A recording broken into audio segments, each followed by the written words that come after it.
Ei pessoal, sejam todos bem-vindos a mais um vídeo do canal.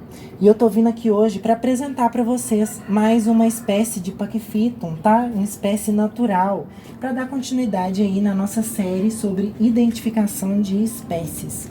E a planta que eu trouxe para mostrar para vocês hoje, ele é mais fácil, tá? Ele é uma planta mais popular, mas eu não diria que ele é comum, eu diria que é mais incomum achar ele. Você precisa procurar um pouquinho. E é esse Pachyphyton que tá aparecendo aí para você, o Pachyphyton longifolium. E essa planta aqui, ela é uma planta já antiga, tá? Ele tem aí 119 anos, desde que ele foi descrito pela primeira vez lá no ano de 1905. E ele é uma planta endêmica do México, né? De uma região chamada Hidalgo, mas ele só vai ser encontrado lá em Hidalgo, numa região específica chamada Barranca de Meztitlán. E assim, se a gente for olhar lá na descrição do habitat dele, vai estar descrito como sendo um local de rochas íngremes do desfiladeiro. Então você imagina. E eu queria aproveitar para a gente ver algumas imagens dele na natureza, e aí vocês vão ver que realmente é uma planta que também vai preferir aí, né, se propagar em locais de difícil acesso. A gente vai ver que ele é uma planta grande, tá? Ele é um dos maiores Pachyphytons. Ele bate aí, bate de frente aí tanto com o Fitkaui quanto o Kiminashi. Eu acho que não chega a ser maior, não. Acho que o Fitkaui é o maior de todos. Mas ele fica grande, ele chega até 70 centímetros de caule, tá? E aí ele começa a ficar, então, né, pendente, decumbente. E o engraçado dessa planta é que ela é descrita como tendo hábitos epífitas na natureza, tá? Então ele é um Pachyphyton que também pode se reproduzir aí, né? Crescer e se propagar, por exemplo, no tronco de uma árvore caída. E se a gente for analisar ele de pertinho, a gente vai ver que ele é uma planta que ele tem as folhas oblanceoladas, bem longas, né? Que é o que dá o nome à espécie aí, longifolium. E é uma planta glauco-pruinosa que frequentemente fica numa tonalidade mais violeta.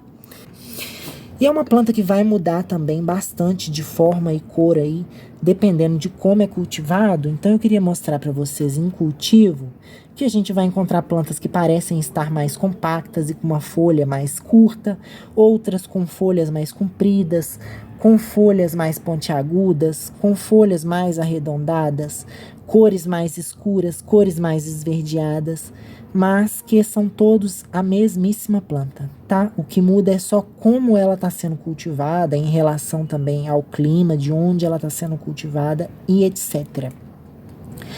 E essa plantinha, ela foi estudada por um pesquisador chamado Moran, lá no ano de 1991. E aí esse Moran, ele concluiu que essa espécie de Pachyphyton, um longifolium, dentro do gênero dos Pachyphytons, por proximidade, ele está bem próximo do Pachyphyton bracteoso. E essa proximidade se dá pela similaridade entre a floração dos dois, tá? Que é bem parecida. Eu ainda acho que a flor do bracteoso é mais bonita do que a do longifolium. Acho que a do longifolium fica em segundo lugar. Mas vejam aí que é uma haste bem linda, tá? Ela é bem trabalhada, muito delicada. E para mim leva aí o lugar de segunda floração mais bela aqui da espécie que eu tenho, pelo menos, tá? Das que floriram até hoje. E, bom, ele é uma planta que ele não tem híbridos, tá? Ele não tem nenhum híbrido registrado. Eu já cheguei a ver uma planta sendo vendida como híbrida dele. Mas, assim, eu nem sei se compensa mostrar aqui, porque é de uma fonte totalmente duvidosa e questionável.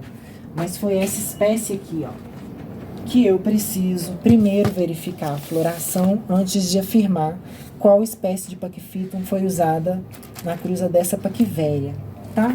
Mas eu já vi ela sendo vendida como híbrida dele. Tirando isso, a gente não tem aí nenhum tipo de descendência para essa planta. E, bom, o que eu posso falar para vocês dele no meu cultivo é que é uma planta, assim, muito forte, resistente, que vai ter aí seus momentos, né? Por exemplo, ela é mais temperamental, ela ficou sem crescer durante um tempo, depois que ela foi cortada, mas já está retomando o crescimento. Mas é uma planta vigorosa, não é frágil. E eu acho que o mais legal dela é a taxa de reprodução, que é alta, tá? Então, por exemplo, ele vai reproduzir facilmente por folha.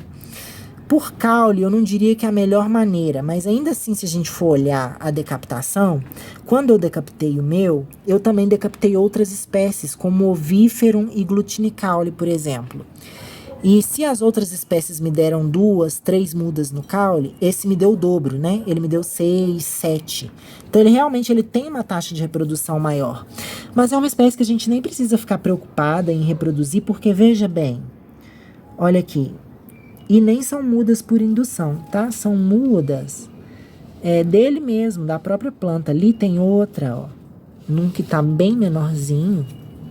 Então, assim, mesmo sem estímulo, ele vai já ter essa taxa de reprodução mais alta. Então, você não precisa preocupar com isso, porque ele tem mesmo um índice maior, né, de propagação. Bom, acredito que eu não tenho muito mais o que falar sobre essa espécie. Eu queria só, então, eu quero que vocês consigam, né, ter mais familiaridade com as espécies, para a gente conseguir ver, ó, as características deles de pertinho. Ele é uma planta que ele dá mais espaço entre as folhas. Isso é normal, não quer dizer que ele está estiolando ou que ele está estiolado, né? Isso é característica dos Pachyphytums mesmo, ter folhas com uma distância maior entre elas, né? E ele é mestre nisso, em ficar comprido mesmo. E tá aí, ó, Pachyphytum longifolium. Bom, então, pessoal, se você gosta desse tipo de conteúdo, não deixe de deixar seu like aí pra mim, tá? Eu agradeço você por ter ficado comigo aqui até o final desse vídeo, ó. Beijinho, beijinho e tchau, tchau.